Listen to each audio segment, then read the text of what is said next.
Hello everybody, Tortoise Investing coming at you today for portfolio update. February is officially here. The S&P 500 just continues to go up and up, closing in on 5,000. And the NASDAQ as well, up over 5.8% year to date. And all of this still happening even though Jay Powell said that a March cut is not happening, not likely, and that he's afraid to cut rates too soon. The markets didn't care. We are still going to the moon, it seems. So if you're new, if you love dividend investing, hit that subscribe button, drop a like down below, and leave me a comment. Let me know, did you buy any stocks in January? Are you looking to buy any now? I would love to hear from you down below. All that would help out a ton with the videos in the channel, and I greatly appreciate it. Now, without further ado, the portfolio. So this is their portfolio set up through M1 Finance, $6,423, $32.43. We are at an all-time gain of 13.78%. Now this is their allocation setups. I am still working on building up my QQQM and my VOO position.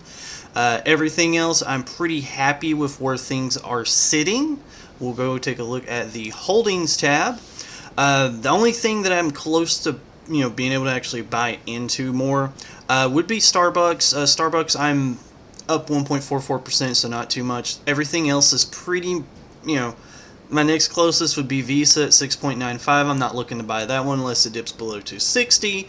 And everything else I'm pretty happy with. Texas Roadhouse and Canadian National Railway, I jumped in at a pretty good price point at those. Canadian National Railway, I don't know if I'm going to be able to buy that again at 105. Hopefully, it'd be nice. And I'm not looking to drip shares right now. If I get dividends in from these, I'm probably going to put them into my ETFs, unless they are in the red, and then of course I'll dollar cost average down on those. Now, let's take a look at some of the trackers that I've got. The first one is the trackyourdividend.com. It shows annual income, average dividend increase rate. So that's the reason I like this one. As you see here, annual income, $160. We can look at the future value here, and that's going to show that our 5-year growth rate from our dividend with our portfolio setup is 11.96%, so that's really good. I like to keep that in the double digits as a portfolio as a whole. So the other one is getquin.com. This is like a newer one I've been messing around with. It's pretty easy. Just add transactions, put in what you bought. But the main thing that I love about this is the allocations tab. You can hit show more here, and you can go to positions. It just shows all my holdings and stuff, but it takes your ETFs and also breaks that and the percentages in them down into sectors. So even though I'm invested in ETFs and stuff, it's going to break everything down and show me how everything's looking as a whole. And as you can see, pretty heavy in information technology. We're setting at 30.46%, consumer discretionaries 21.33%, industrials is 12.28%, real estate's 11.28%, and then the rest of them just as they follow. So this is something that I really like to kind of just keep a mental note of how my allocations truly are. Yeah, you can have ETFs and stuff, but you might be a little bit heavier in some sectors than you think. So I feel like this is very helpful to have. Next up, I want to take a look at all my holdings through Qualtrim Insights just to check on them, see how everything is looking with them. MasterCard, Texas Roadhouse, Extra Space Storage, Visa, Canadian National Railway, and a Starbucks. So we're going to take a quick look here. MasterCard, absolutely love it. This thing below $400, I'm going to buy it all day, every day. It's not the highest dividend yield in the world, but it is a very big grower. And as you see here, revenue up and up, free cash flow up and up, EPS just straight up. They do have some debt, but that's not an issue because as much debt as they've got, their EBITDA is even more. And my general rule of thumb that I like to do is I don't like to have companies have more than 3 times their debt, 3 times their EBITDA in debt. And these are just compounding machines. I try to invest in winners, top of the industry, top of the line in their industries, and very monopolistic companies. I like that. As you see here, again, low dividend yield. This thing's been growing its dividend at a rate of 19.62% over the last 10 years. And another thing that MasterCard and Visa both do is they buy back shares aggressively, over 2.47% over the last 10 years. That is beautiful. And that return on capital employed, ooh, you could cut this thing in half twice and it'd still be great. Next up, Texas Roadhouse. Very similar situation. We got 1.69% dividend yield, but you know what? We got dividend growth with this one. Revenue, again, same situation, going up. Free cash flow going up. EPS. Debt. They have more cash than debt on hand. I love that. I love a company that has a beautiful financial balance sheet. The dividend's been increased at a rate of 16.44% over the last 10 years. And the return on capital employed, beautiful. They had the 2020 hiccup. Everything was shut down in the world. Everything had a 2020 hiccup.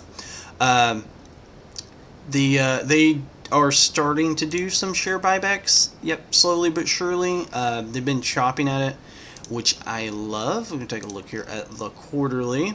And it looks like they are just nibbling at it ever so slowly. Again, it's pretty pricey right now. It's got a high PE ratio, and this thing's just been straight up. But I love it. I intend to keep holding it. Next up, Extra Space Storage. I'm a big believer in them. They're down big on the year, down 13% almost. But you know what? I like what they're doing, and when these interest rate cuts actually start to go through, it's going to help the real estate industry and help REITs out a ton. And I think that this is going to bounce right back up. They did a recent acquisition of Life Storage, the #1 largest storage by units in the United States, which is just awesome in general. People got to store their stuff. And I think that Extra Space Storage has a bright future ahead of them. Again, revenue and free cash flow is just straight up to the moon. This looks a little wonky, but it's because I don't know why, but they broke this up into 2 payments. It's still 162. So yeah, I don't know why it did that, but they're still on track. Everything's still looking good with it. Visa, not going to spend too much time here. It's MasterCard pretty much, but revenue, free cash flow, EPS, everything's going to look pretty identical. Balance sheet, they have just as much cash as they do debt on hand, and a return on capital employed just as beautiful, 30%. And again, buying back those shares at a rate of over 2% over the last 10 years, and that dividend's been increasing at a rate of 17.92% over the last 10 years. Again, beautiful. And my railroad of choice, we got Canadian National Railway. I know a lot of people like Canadian Pacific. I chose this one over that one. Reason being is they got a lot better balance sheet. They don't have as much leverage, and I like that. They got a dividend yield right at 2%. Revenue with railroads, it's slow and steady over the last 10 years, 4.76%. And the free cash flow has been growing at a rate of 9.14%. So again, slow and steady, but it's a great one. I really like CNI. EPS growth right at 11% over the last 10 years. That is beautiful, and they buy back shares pretty heavily, 2.47% over the last 10 years. They've been increasing that here lately. Over the last year, over 4% shares bought back. Beautiful, beautiful, beautiful. But yeah, they don't have as much leverage. They got $16 billion in debt, and they got $8.88 billion with their EBITDA, so it's not even 2-time leverage. I think Canadian Pacific is close to 5, so that's the reason I was just like trying to find it. I wanted a railroad company, I just didn't know which one, and I found this one. I like their balance sheet a lot better, and again, the dividend just up and to the right, ever so slowly. It is growing. I think it's growing at right at 10%. Yeah, this is a glitch. I don't know why it says 127. This is really like 64%. But again, they're growing their dividend right at 10% annually.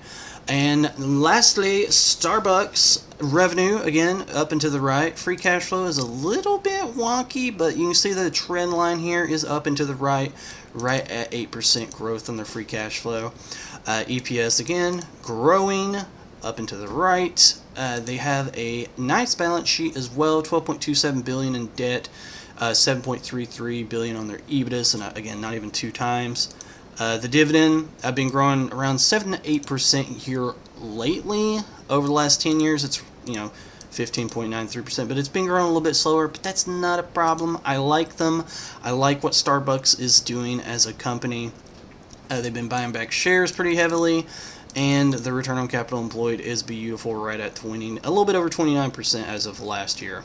So if you've noticed a trend, I like to buy what I consider winners. I like big revenue growth, cash flow growth, return on capital employed, good financial sheet. That's just what I personally look at. None of this is financial advice. I hope you enjoy that. Make sure to hit that like and subscribe button for more. And until next time, take care. See ya.